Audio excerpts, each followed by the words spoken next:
To Mee TV news. నేను మీ Mounika. Motivate, educate, entertain. SNK and company అన్నం పండిస్తూ ఆకలి తీరుస్తున్న రైతన్నకు వందనాలు తెలుపుతూ అతిపెద్ద వ్యవసాయ పరికరాల సంస్థగా రైతుల మన్ననలు పొందుతూ అధునాతన మరియు సాంకేతిక పరిజ్ఞానం కలిగిన అన్ని రకాల వ్యవసాయ యంత్ర పరికరాలను ఎన్నో సంవత్సరాలుగా సామాన్య రైతులు కూడా కొనుగోలు చేసే ధరలకే అందిస్తుంది మీ SNK and కంపెనీ. కందుకూరు మండల కేంద్రంలో బీసీ కులగణన మరియు ఎస్సీ వర్గీకరణ అమలుకై కేబినెట్ తీర్మానం మరియు బీసీల కులగణన 42% నిర్ధారించినందుకు కృతజ్ఞతగా తెలంగాణ ముఖ్యమంత్రి రేవంత్ రెడ్డికి మరియు రాష్ట్ర ఉప ముఖ్యమంత్రి బట్టి విక్రమార్క, తెలంగాణ పిసిసి అధ్యక్షుడు మహేష్ గౌడ్, రాష్ట్ర మంత్రివర్గ సభ్యులు పొన్నం ప్రభాకర్, ఉత్తమ్ కుమార్ చిత్రపటాలకు పాలాభిషేకం చేశారు. ఈ కార్యక్రమంలో NSUI అనుబంధ సంఘాల నాయకులు, కార్యకర్తలు అధిక సంఖ్యలో పాల్గొని కార్యక్రమాన్ని విజయవంతం చేశారు. ఈ కార్యక్రమంలో మండల కోఆర్డినేటర్ అఫ్జల్ బై, కందుకూరు గ్రామ శాఖ అధ్యక్షుడు గాదే కుమార్, సీనియర్ నాయకులు తదితరులు పాల్గొన్నారు.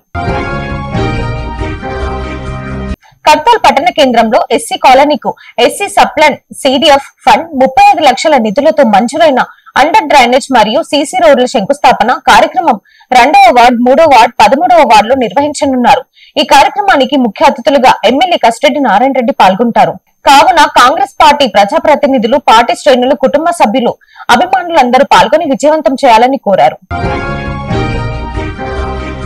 బాచుపల్లిలోని ఎమ్మెల్సీ షాంబీపూర్ రాజు నివాసంలో మాజీ మంత్రి కేటీఆర్ అధ్యక్షతన బీసీ లీడర్లతో సమావేశమయ్యారు. ప్రభుత్వం కులగణన పేరుతో చేసిన సర్వేపై, బీసీ హక్కులపై ఎలా పోరాడాలనే దానిపై బీసీ ఎమ్మెల్యేలు, మాజీ ఎమ్మెల్యేలకు ఆయన దిశానిర్దేశం చేశారు. ఈ కార్యక్రమంలో ఎమ్మెల్యేలు KP వివేక్, కమలాకర్, మధుసూదనాచారి తదితరులు పాల్గొన్నారు.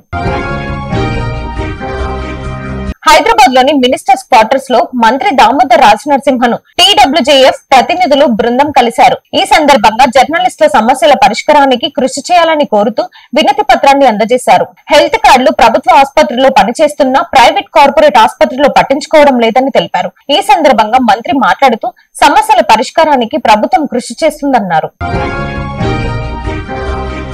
కాంగ్రెస్ ప్రభుత్వం నిర్వహించిన కులగణన సర్వేలో బీసీల జనాభా 5.5% పెరిగిందని ఢిల్లీలో మీడియాతో సీఎం రేవంత్ రెడ్డి వెల్లడించారు.